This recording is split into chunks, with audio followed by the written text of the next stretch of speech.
दोस्तों, विवेकानंद के YouTube channel पर आप सभी का स्वागत है। आई होप आप सभी लोग अच्छे होंगे, स्वस्थ होंगे। आज के वीडियो में आपको ट्रिक के माध्यम से भारत में यूरोपीय कंपनी के आगमन का क्रम बताऊंगा। तो अभी तक यदि आप लोगों ने विवेकानंद के यूट्यूब चैनल को सब्सक्राइब नहीं किया है तो प्लीज़ विवेकानंद के यूट्यूब चैनल को सब्सक्राइब कर दें और बेल आइकन को भी प्रेस कर दें, जिससे मेरे नोटिफिकेशन आपको तुरंत मिलते रहें। तो आज की देखिए ट्रिक है इस वीडियो की, पुत्र अड़ा डेड फंसा, यानी कि भारत में यूरोपीय कंपनी के आगमन की ट्रिक है पुत्र अड़ा डेड फंसा। तो देखिए पुत्र से बनता है पुर्तगाली, डा से अंग्रेज, डा से डच, डेड से डेनिश, फा से फ्रांसीसी, सा से स्वीडिश, यानी कि पुत्र अड़ा डेड फंसा। तो पुत्र से पुर्तगाली, आ से अंग्रेज, डा से डच, डेड से डेनिश, फा से फ्रांसीसी, सा से स्वीडिश, यानी कि 1 मिनट के अंदर आप इन ट्रिक के माध्यम से भारत में यूरोपीय कंपनी का आगमन का क्रम याद कर सकते हैं। पुत्र से पुर्तगाली, आ से अंग्रेज, डा से डच, डेड से डेनिश, फा से फ्रांसीसी, सा से स्वीडिश। तो देखिए पुर्तगाली 1498 ईस्वी में भारत में आए थे। इसके बाद अंग्रेज 1600 ईस्वी में आए थे, डच 1602 ईस्वी में आए थे, डेनिश 1616 ईस्वी में आए थे, फ्रांसीसी 1664 ईस्वी में आए थे और स्वीडिश 1731 ईस्वी में आए थे भारत में।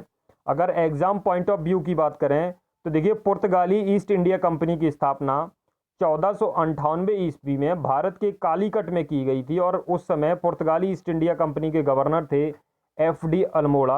अगर अंग्रेज की बात करें तो अंग्रेजी ईस्ट इंडिया कंपनी की स्थापना भारत में 1600 ईस्वी में की गई थी और भारत के सूरत में ईस्ट इंडिया कंपनी की स्थापना की गई थी और उस समय इसके जो गवर्नर थे वो थे सर टॉमस रो। आगे बात करते हैं देखिए डच की, तो डच ईस्ट इंडिया कंपनी की स्थापना 1602 ईस्वी में भारत में की गई थी और ये हॉलैंड के रहने वाले थे और इनकी कंपनी की स्थापना भारत की मसूलीपट्टनम में की गई थी और उस समय डच ईस्ट इंडिया कंपनी के गवर्नर थे बिनिर्च ओ।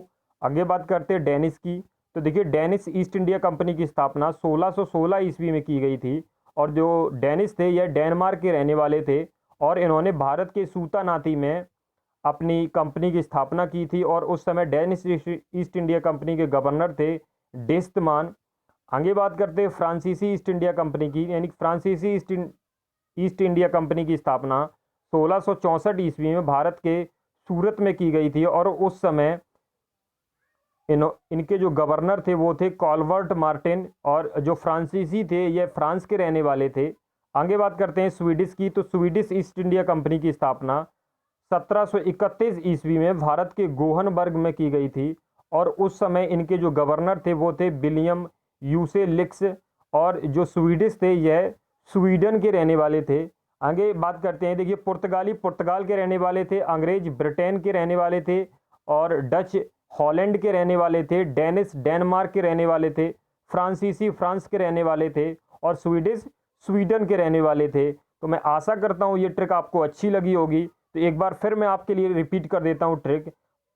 देखिए भारत में यूरोपीय कंपनी के आगमन का क्रम इस प्रकार है, पुत्र अड़ा डेड फंसा, यानी पुत्र से पुर्तगाली, आ से अंग्रेज, डा से डच, डेड से डेनिश, फा से फ्रांसीसी, सा से स्वीडिश। यानी पुर्तगाली 1498 में भारत में आए थे, अंग्रेज 1600 में, डच 1602 ईस्वी में, डेनिश 1616 ईस्वी में, फ्रांसीसी 1664 ईस्वी में, स्वीडिश थे 1731 ईस्वी में। तो मैं आशा करता हूँ इस ट्रिक से आप आसानी से याद कर लिए होंगे कि भारत में यूरोपीय कंपनी का क्रम किस प्रकार है।